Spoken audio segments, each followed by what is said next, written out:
नमस्कार, मैं बीना कुमारी।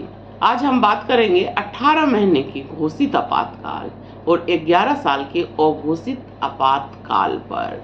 18 महीने के घोषित आपातकाल इसी 25-26 जून की रात में श्रीमती इंदिरा गांधी ने लागू किया था, जो देश में भारत के इतिहास का एक काला पृष्ठ है, लोकतंत्र पर काला धब्बा है। बिल्कुल ही गलत था यह आपातकाल लागू करना। कांग्रेस सार्वजनिक रूप से देश से कई बार माफी मांग चुकी है। दूसरी तरफ 11 साल से अघोषित आपातकाल है, जिसमें क्या स्थिति है यह आप पर छोड़ते हैं। आप भी जरा सोचिए। इंदिरा गांधी का आपातकाल, जिसमें सभी को पता था कि इस समय क्या क्या होता है। हम ये कभी नहीं कहते कि इंदिरा गांधी ने सही किया, वो बिल्कुल ही गलत था। आपातकाल लगाना देश के लिए, देश के इतिहास के लिए वो एक काला पृष्ठ है। किस अधिकारों से वंचित किया जाता है और किस तरह नागरिक अधिकारों को समाप्त किया जाता है, देश में क्या नियम कानून होगा और देश किस नियम कानून से चलेगा, यह सभी को पता था, क्योंकि वो एक घोषित आपातकाल था।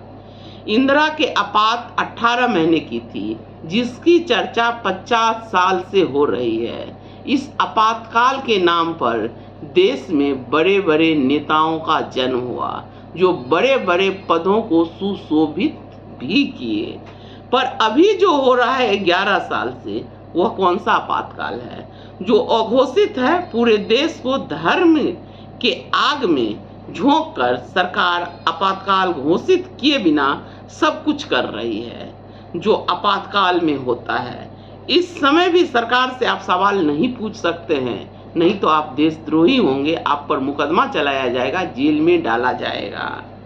बड़े बड़े पत्रकार, जिससे सरकार को खतरा लगता था, उस सब को नौकरी से निकलवा दिया गया। धर्म तो छोड़िए, जात को जात से आपस में लड़ाया जा रहा है। सबसे युवा देश आज़ादी के बाद बेरोजगारी से ग्रसित है। बेरोजगार युवा हर दिन आत्महत्या कर रहा है। सरकारी कंपनियों को बेचा गया और जो बचा हुआ है उसकी स्थिति बहुत ज़्यादा बेहतर नहीं है। वैकेंसियां नहीं निकाली जा रही हैं, रिक्त खाली पद पड़े हुए हैं, लेकिन वैकेंसी नहीं आ रहे हैं। एक बार मैं प्रोफेसर रतन लाल को सुन रही थी, जिसमें उन्होंने कहा था कि हमारे 18 महीने के इंदिरा के आपातकाल को वापस कर दो। कम से कम उस समय रोजगार के लिए आवेदन तो निकलता था, बेरोजगारी का ये आलम तो नहीं था, हमारे युवा आत्महत्या तो नहीं कर रहे थे। सत्ताधारी पार्टी संविधान हत्या दिवस मना रही है। वे बताएं कि 18 महीने के आपातकाल लोकतंत्र का काला अध्याय है, तो यह 11 साल का अघोषित आपातकाल को आने वाली पीढ़ियां किस नाम से याद करेगी? कैसे इतिहास लिखा जाएगा इस 11 साल के अघोषित आपातकाल पर? हर दिन गरीब, पिछड़ों और दलितों पर अन्याय होता है। सरकारें मुख्य दर्शक बनी रहती है, या यूं कहे सरकार के सह पर ही गरीबों, दलितों और पिछड़ों पर अन्याय हो रहा है। संविधान में कहाँ लिखा हुआ है कि कौन क्या काम कर सकता है? आजकल एक मुद्दा आया है यादव को कथा नहीं करने देने का। सोचिए, उसे ही कथा नहीं कहा जा रहा था, जिसे कहा जाता है कि वो भगवान कृष्ण का वंशज है और वो भगवान कृष्ण के गीता का ही पाठ कर रहा था, उसे भी वंचित किया गया। यह इस देश की स्थिति क्या है? आज भी दलितों में जब शादी ब्याह होती है तो दूल्हा सवर्ण के मोहल्ले से घोड़े पर सवार होकर नहीं निकल सकते हैं। आखिर देश में हो क्या रहा है? अघोषित आपातकाल में जहां मुख्यमंत्री खुद भगवान का जात बताते हैं, एक पूर्व मुख्यमंत्री के निकलने पर सीएम आवास को गंगा जल से धुलवाया जाता है।